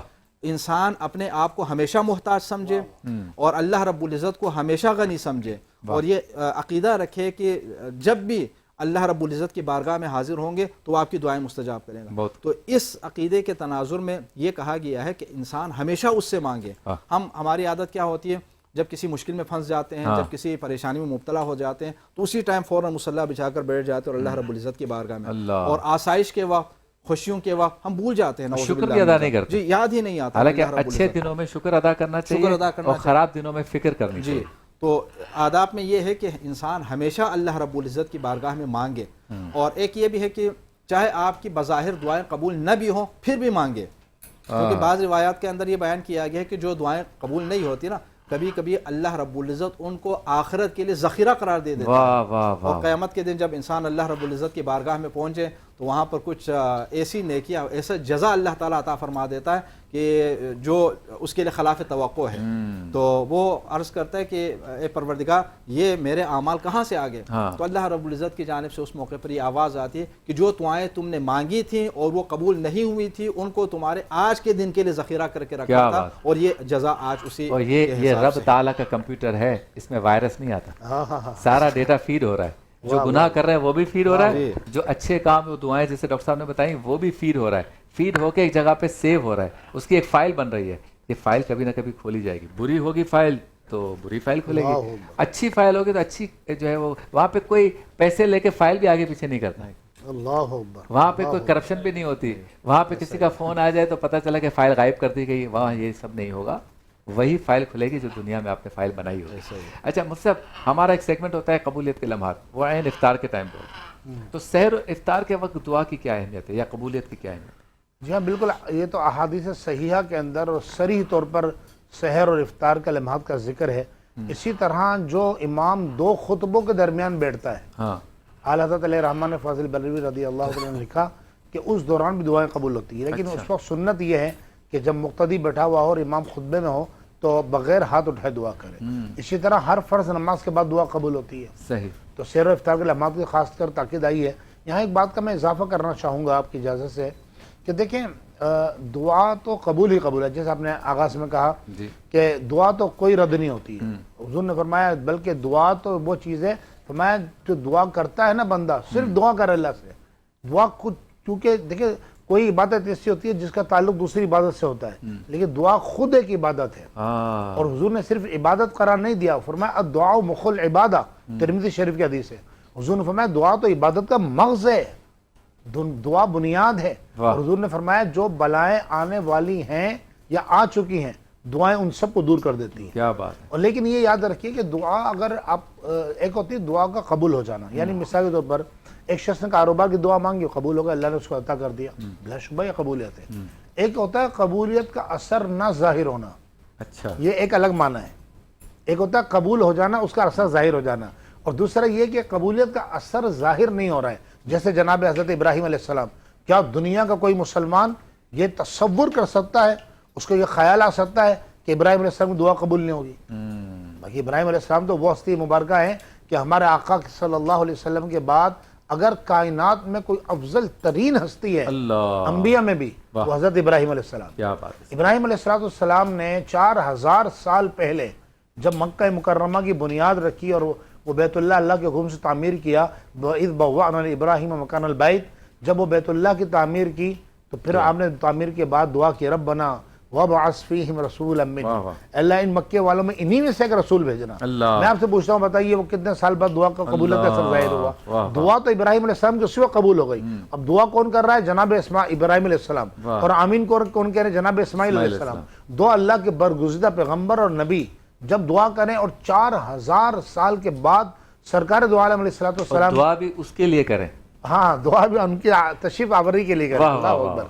तो यहाँ से ये याद रखिए कि जब आप बाद लोग ऐसे कहते हो आते हैं, यार हम तो मक्के गए वहाँ भी दुआ मांगी, मक्के मदीने गए वहाँ भी दुआ कबूल ही नहीं होती हमारी। ऐसा नहीं है भाई, अल्लाह तबारक व तआला, बल्कि रिवायत में आया तो मैं जब अल्लाह ताला को किसी का मांगना पसंद आता है ना तो अल्लाह फिर उसको अता करने में कुछ ताखिर अता फरमाता है। डॉक्टर साहब इसमें इजाफा करें, बाज़ लोग हमारे यहाँ, आपके यहाँ भी ये है कि बुजुर्गान दीन के मज़ारात पे जाना, उनके रोज़े पे जाना, करबला में जाना या बगदाद शरीफ जाना या नजफ़ अशरफ जाना या जो भी बुजुर्गान दीन का, वहाँ पे दुआएं कबूल होती हैं, इसके मुतालिक ज़रा बताएं। देखिए कुरान करीम के अंदर अल्लाह रब्बुल इज़्ज़त ने रसूल अकरम सल्लल्लाहु अलैहि वसल्लम के हवाले से फरमाया हुआ है ना कि इन तस्तग़फिर लहुम, ये आयत ने दूसरी, वलौ अन्नहुम इज़ ज़लमू अनफुसहुम जाऊका फस्तग़फरुल्लाह वस्तग़फर लहुमुर रसूल लवजदुल्लाह तव्वाबर रहीमा। यानी लोगों के हवाले से कि ज़ाहिर गुनहगार तो हैं, अगर वो गुनहगार हैं तो फिर वो रसूल अकरम सल्लल्लाहु अलैहि वसल्लम की बारगाह में हाजिर हो जाएं। आप सल्लल्लाहु अलैहि वसल्लम की बारगाह में हाजिर हो, और फिर आप जब उनके हक़ में इस्तिग़फ़ार फरमाएं, आप जब उनके हक़ में दुआ करेंगे तो अल्लाह रब्बुल इज़्ज़त क्या है, उनकी दुआएं मुस्तजाब फरमाएंगे, वो तव्वाब और वो रहीम। तो इस आयत करीमा से ये मालूम हो जाता है कि इन हस्तियों की बारगाह में हाजिर होकर उनसे तलब इस्तिग़फ़ार कर लेना, उनसे अल्लाह रब्बुल इज़्ज़त को वसीला करार देकर दुआएं मांग लेना, ये अल्लाह रब्बुल इज़्ज़त इस चीज़ को पसंद भी करता है। इसलिए कि हुज़ूर अकरम सल्लल्लाहु अलैहि वसल्लम की ज़ात ग्रामी और ये हस्तियाँ जो है वो अल्लाह रब्बुल इज़्ज़त को बहुत महबूब हैं। जब ये अल्लाह रब्बुल इज़्ज़त की बारगाह में हमारी हाजतें जब पेश करेंगे तो कौन इंसान ये तसव्वुर कर सकता है कि अल्लाह रब्बुल इज़्ज़त उन हाजतों को रद्द फरमाएगा। अल्लाह रब्बुल इज़्ज़त मुंतज़िर रसूल अकरम सल्लल्लाहु अलैहि वसल्लम की आवाज़ के और आपके दुआओं के। तो अब यहाँ पर हो सकता है कि किसी के जहन में ये बात आ जाए कि इस आयत करीमा का ताल्लुक़ तो आप सल्लल्लाहु अलैहि वसल्लम के अपने दौर से नहीं, आप सल्लल्लाहु अलैहि वसल्लम जो है हमारे भी नबी हैं, आज हमारे लिए भी हैं, कल क़यामत तक आने वाले सारे लोगों के लिए। तो ये कैसे हो सकता है कि अल्लाह रब्बुल इज़्ज़त सिर्फ आप सल्लल्लाहु अलैहि वसल्लम के ज़माने के लोगों के हवाले से तो फरमाए, और इस आयत करीमा का जो मफ़हूम है और इसका जो पैगाम है वो बाद में आने वाले लोगों के लिए फ़ायदा बख्श ना हो, हमारे ज़माने में भी है। हम भी आपकी हुजूर में अगर अपनी हाजतें और इस तरह रखेंगे तो अल्लाह रब्बुल इज़्ज़त तक जब आपकी ज़ात ग्रामी जब पहुँचाएगी तो अल्लाह रब्बुल इज़्ज़त आपके वसीले से इंशाअल्लाह हमारी दुआओं को मुस्तजाब फरमाएगा। बहुत